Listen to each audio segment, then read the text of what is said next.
శుక్లాంబరధరం విష్ణుం శశివర్ణం చతుర్భుజం ప్రసన్నవదనం ధ్యాయేత్ సర్వవిఘ్నోపశాంతయేత్.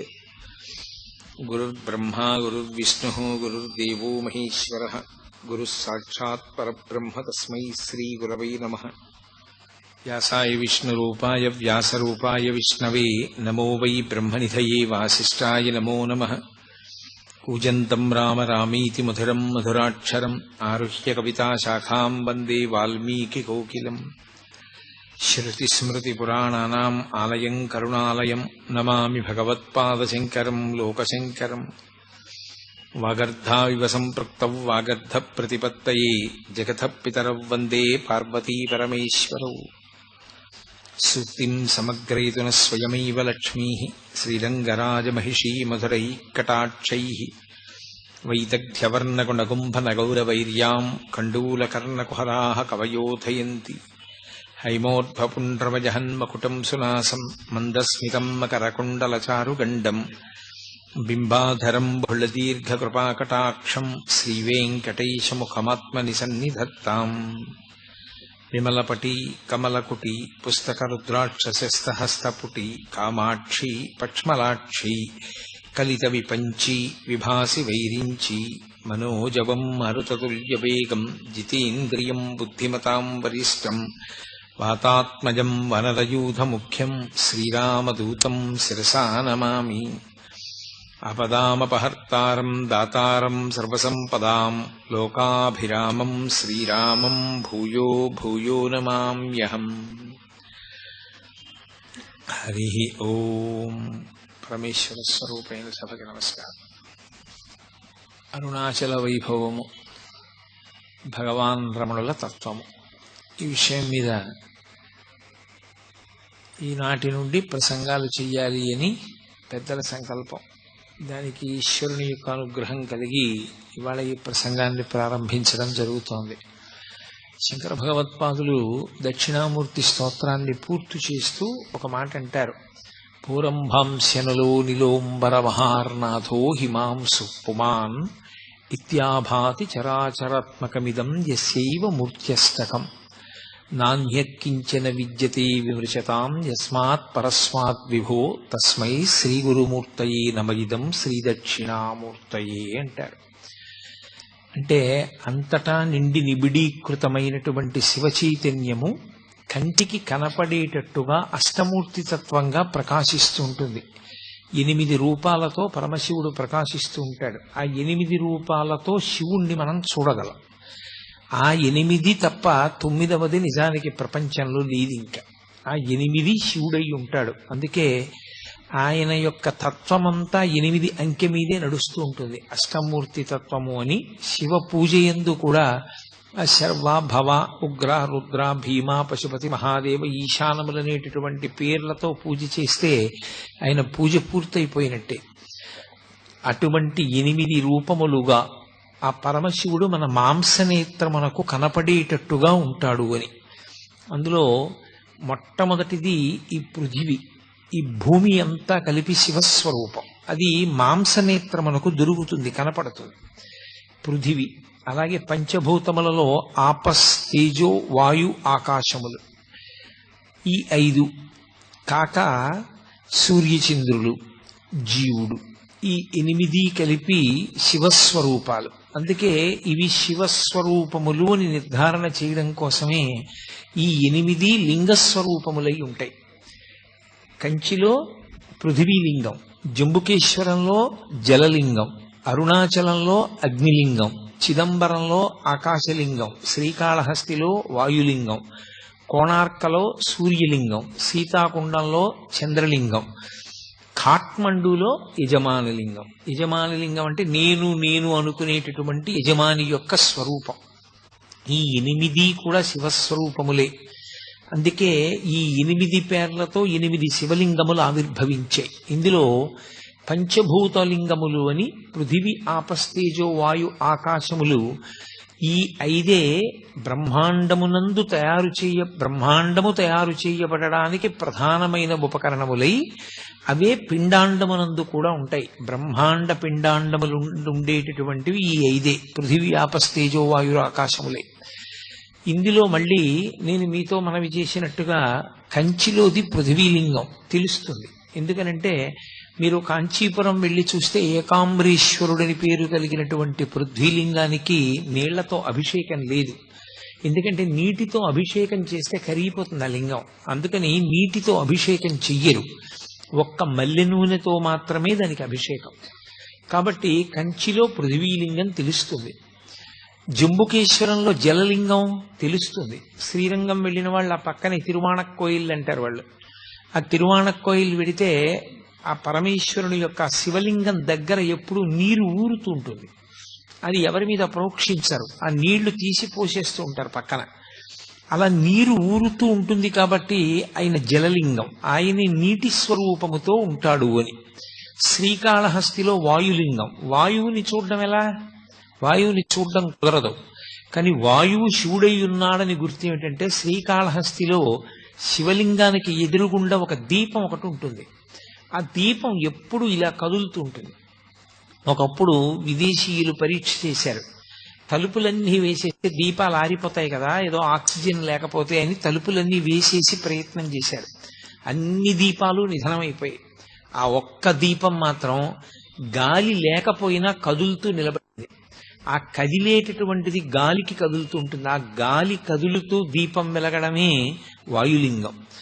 యథార్థంగా ఎదురుగుండా కంటికి కనపడే లింగస్వరూపంతో పాటుగా అన్వయం చేసుకుని చూడవలసినటువంటి లింగస్వరూపం గాలికి కదిలేటటువంటి ఆ దీపం, అందుకని అది వాయులింగం. ఇక కంచిలో పృథివీలింగం, జంబుకేశ్వరంలో జలలింగం, అరుణాచలంలో అగ్నిలింగం, చిదంబరంలో ఆకాశలింగం, శ్రీకాళహస్తిలో వాయులింగం. చిదంబరంలో ఆకాశలింగం. చిదంబరంలో ఆకాశలింగం తలుపు తీసి చూపిస్తారు, మారేడు చాలా దండలు వేసి ఉంటాయి. ఆ వెనక శివలింగం ఏమి ఉండదు, గోడ ఉంటుంది. ఏమిటంటే అక్కడ ఏం శివలింగం లేదు కదా అంటే అదే చిదంబర రహస్యం అండి అంటారు. అంటే అంతటా నిండిపోయిన ఆకాశ స్వరూపుడే అక్కడ ఉన్నాడు అని. ఇక అరుణాచలంలో అగ్నిలింగం. ఇప్పుడు కంచి అంటే పృథి ఉంది, శ్రీకాళహస్తి అంటే వాయువు తెలుస్తోంది. జంబుకేశ్వరంలో జలలింగం అంటే నీటి దగ్గర, శివలింగం దగ్గర నీరు ఊరుతోంది. సరే, చిదంబరంలో ఆకాశలింగం అంటే అంతటా నిండినటువంటి ఆకాశమే అక్కడ ఉన్నది తెలుస్తోంది. కానీ అరుణాచలంలో అగ్నిలింగం అంటే అక్కడ అగ్ని ఏది? మీరు అరుణాచలం శివాలయంలోకి వెడితే మీకు అక్కడ అగ్ని ఏమైనా కనపడుతుందా? ఒక పెద్ద జ్యోతి స్వరూపాన్ని అక్కడ ఉంచి, లేదా ఒక పెద్ద నెగడుల ఒక మంట మండుతుంటే అదేనండి శివలింగం అక్కడ అని ఎవరైనా చెప్తారా? చెప్పరు. మామూలుగా శివలింగమే ఉంటుంది. మామూలు శివలింగమే ఉన్నప్పుడు అరుణాచలంలో ఉండేటటువంటి శివలింగం అగ్నిలింగం ఎలా అవుతుంది?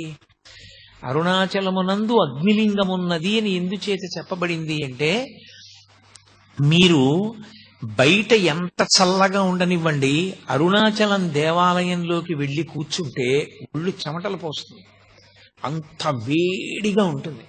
ఆ వేడి నిజంగా అగ్నిహోత్ర స్వరూపంతో ఉంటే మనం తట్టుకోలేమని ఆ వేడి రూపంలో ప్రకాశిస్తూ ఉంటాడు ఆయన. కాదు కాదు, అసలు యథార్థం ఏమంటే అది జ్ఞానాగ్ని. ఆ జ్ఞానాగ్ని ఎవరికి కలుగుతుందో వాళ్ళ కర్మలు దగ్ధమవుతాయి. జ్ఞానాగ్ని దగ్ధ కర్మాణం అంటాడు భగవద్గీతలో గీతాచార్యుడు. ఆ జ్ఞానాగ్ని వలన మళ్లీ పుట్టవలసినటువంటి అవసరం లేకుండా పాపములన్నీ కూడా కాలిపోతాయి సంచితముతో కలిపి. అంత గొప్ప జ్ఞానస్వరూపమే రాశీభూతమై లింగస్వరూపాన్ని దాల్చింది. అందుకే దాన్ని జ్ఞానస్వరూపమైనటువంటి అగ్నిలింగం. అందుకే అరుణాచలంలో ఉండేటటువంటి శివలింగము భౌతికమైనటువంటి అగ్నికి ప్రతీక, జ్ఞానాగ్నికి ప్రతీక. ఆ శివలింగం ఎలా వచ్చింది అని అడిగారు.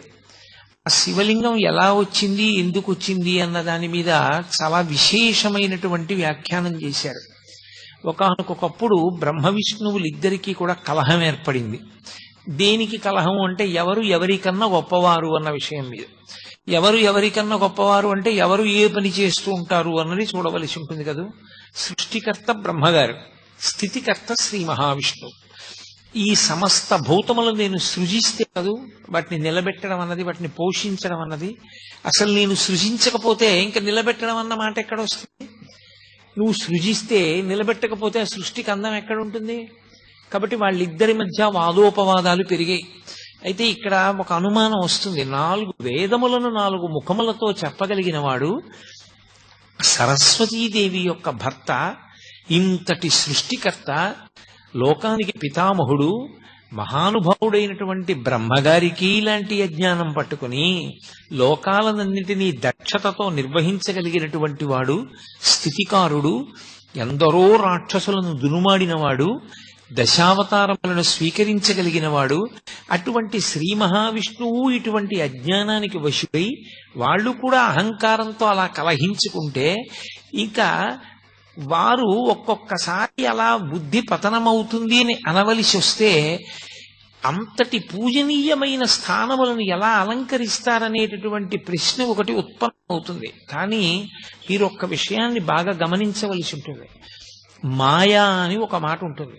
ఆ మాయకి అందరూ వశులవుతారు. శివమాయా మోహితులైన నాడు బ్రహ్మగారు విష్ణువు కూడా శివమాయకు వశులైతే వారి యొక్క బుద్ధి యందు కూడా ఒక మేఘం కమ్మినట్టుగా కమ్ముతుంది. అంతేకాని అది శాశ్వతమైనటువంటి వైక్లభ్యము కాదు. ఆ శివమాయా మోహితులయ్యారు వాళ్ళు. ఆ శివమాయా మోహితులయ్యారన్న మాటని శివమహాపురాణంలో వ్యాసుడు ఎన్ని మార్లో ప్రయోగిస్తాడు. కాబట్టి వారి మధ్య అహంకార భేదం వచ్చింది, కలహం ఉత్పన్నమైంది, ఇద్దరూ దెబ్బలాడుకుంటున్నారు. ఇప్పుడు అసలు వాళ్ళు ఏ మాయ చేత అలా అయిపోయారో ఆ మాయాస్వరూపము వాళ్ళకి ద్యోతకము కావాలని పరమశివుడు ఒక పెద్ద జ్యోతి స్తంభంగా వెలిశాడు వాళ్ళ మధ్యలో. అది కంటితో చూస్తే పై వరకు వెలుగుతోంది, కిందకి చూస్తే భూమి లోపల ఎక్కడుందో తెలియదు. ఒక పెద్ద స్తంభం. ఆ స్తంభం ఏమిటి? ఏదో లోహంతో చేసిన స్తంభం కాదు, అది జ్యోతి స్వరూపం. అందుకే జ్యోతిర్లింగము అన్న మాట వచ్చింది. జ్యోతిర్లింగము అన్న మాటకు అర్థం అక్కడ ఏదో జ్యోతి ఉంటుంది లేకపోతే దీపం వెలుగుతూ ఉంటుంది అని కాదు దాని అర్థం.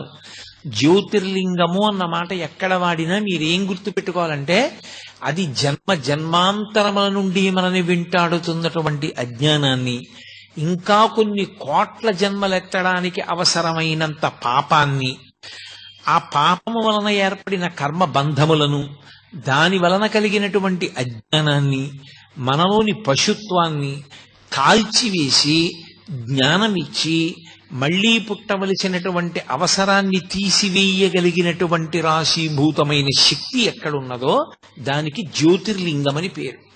ఎందుచేత? జ్యోతి అంటే దీపం. దీపం ఎక్కడుందో అక్కడ చీకటి ఉండదు. చీకటి లేకపోతే ఉన్న వస్తువు ఉన్నట్లుగా కనపడుతుంది. ఆ సత్య వస్తువు మనకి ప్రకాశించాలి, తెలియాలంటే దీపం ఒక్కటే సాధనం. ఆ దీపం లేని నాడు ఉన్న వస్తువు ఉన్నట్టు తెలియదు. ఉన్న వస్తువు ఉన్నట్టు తెలియకపోతే వచ్చే పెద్ద ప్రమాదం ఏమి అంటే వెంటనే భయం పట్టుకుంటుంది. అది ఏ వస్తువో తెలియదు కాబట్టి భయం. ఎక్కడికన్నా వెళ్ళాలంటే భయం. అందరికీ చీకటిగా ఉంటే భయం. చీకటి అంటే భయం అండి అంటారు. కారణం ఏంటంటే చీకట్లో ఉన్న వస్తువు తెలియదు. చీకటి పోవాలంటే ఒక దీపం వెలిగితే చాలు, భయం పోతుంది. మృత్యువు పట్ల అందరికీ భయం ఎందుకుంటుంది అంటే ఈ శరీరం పడిపోతుంది అని. కానీ ఈ శరీరం పడిపోవడం అనేటటువంటిది జరిగి తీరుతుంది. కానీ ఎప్పుడూ పడకుండా ఉండేటటువంటిది ఆత్మ. ఆ ఆత్మ ఎరుకలోకి వచ్చి శరీరము అసత్యం అనేటటువంటి భావమునందు త్రికరణ శుద్ధిగా నిలబడగలిగినటువంటి శక్తిని ఇవ్వగలిగినటువంటి దీపస్వరూపానికి జ్యోతిర్లింగమని పేరు. ఇప్పుడు దానినే మహాశివరాత్రి అంటారు.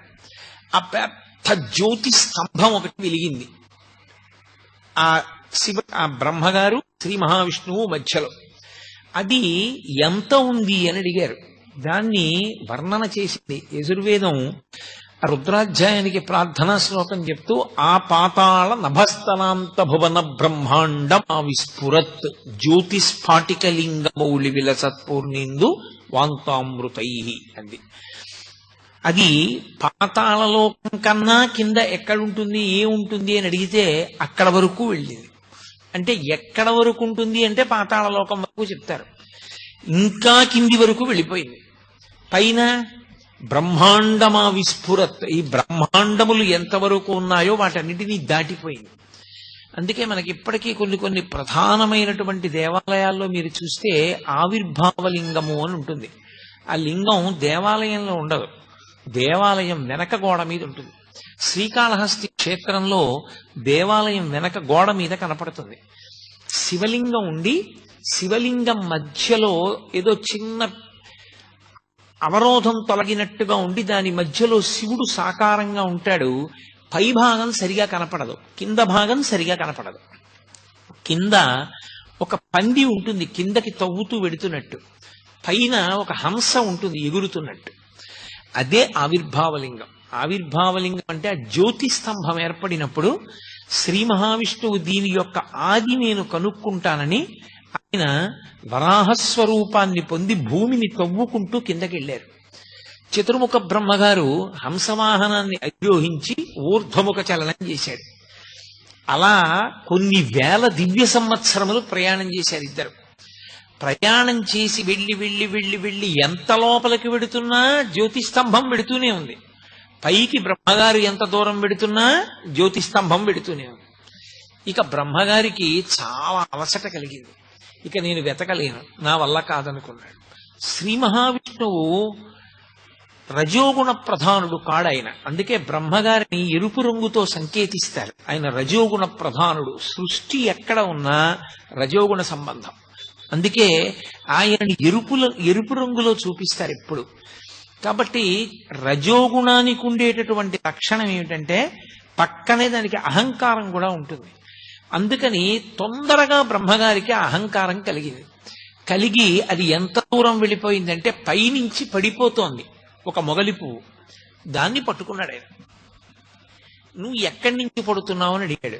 నేను శివుని యొక్క తల నుంచి కింద పడుతున్నాను లింగం పైనుంచి అంది. ఇంకెంత దూరం ఉంది అని అడిగాడు.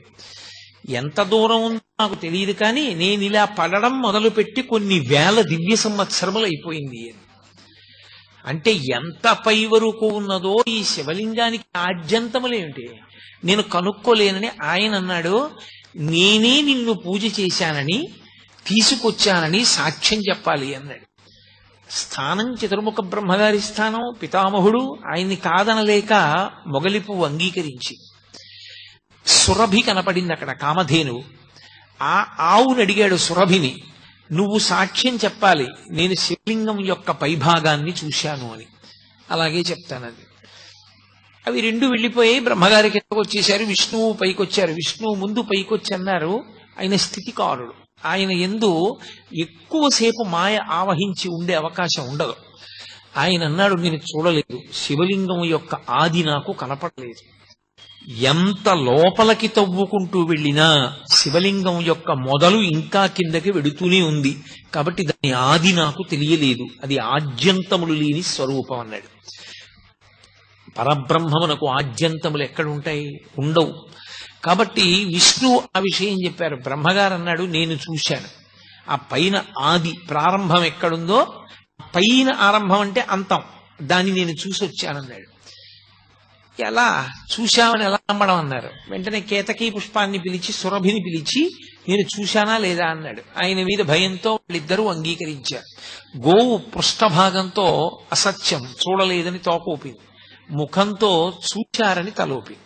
అందుకే ముఖానికి పూజ లేదు ఆవుకి, పృష్ఠభాగానికే పూజ.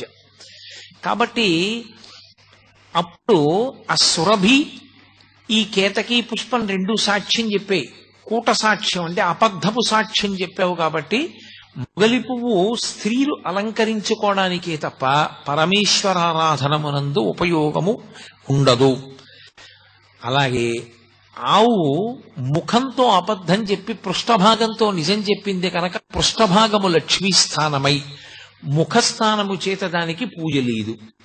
చతుర్ముఖ బ్రహ్మగారు శివమాయ విశేషముగా వహించినటువంటి కారణం చేత రజోగుణ సంపర్కంతో అబద్ధపు సాక్ష్యాలు ప్రవేశపెట్టడం వరకు వెళ్ళిపోయారు. కాబట్టి ఆయనకి భూమండలమునందు పూజ లేదు. కానీ పూజ చేయించేటప్పుడు బ్రాహ్మణుడు వచ్చి కూర్చున్న స్థానమునకు బ్రహ్మస్థానం అంటారు.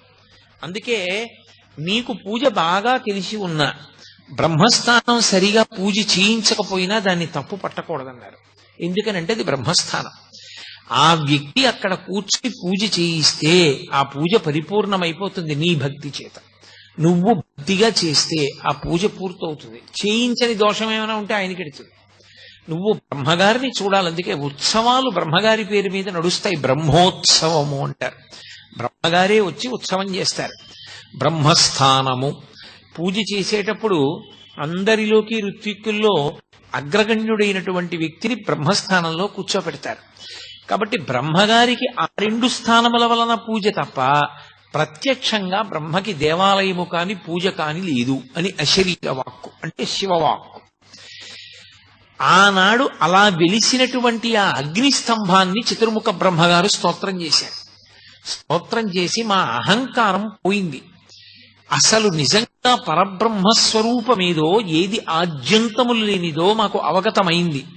కాబట్టి ఇక్కడ ఇదే స్వరూపంతో వెలిసినటువంటి నువ్వు అందరి యొక్క అజ్ఞాన దాహకత్వానికి వీలుగా లోకమునకు అజ్ఞానము పోగొట్టేటటువంటి స్వరూపంతో ఇక్కడ అగ్నిలింగం అన్న పేరుతో అరుణాచలంలో వెలియవలసిందని ప్రార్థన చేశారు. ఆ కారణం చేత అరుణాచలంలో అగ్నిలింగం ఏర్పడింది. అది అక్కడ ఏర్పడినటువంటి శివలింగం.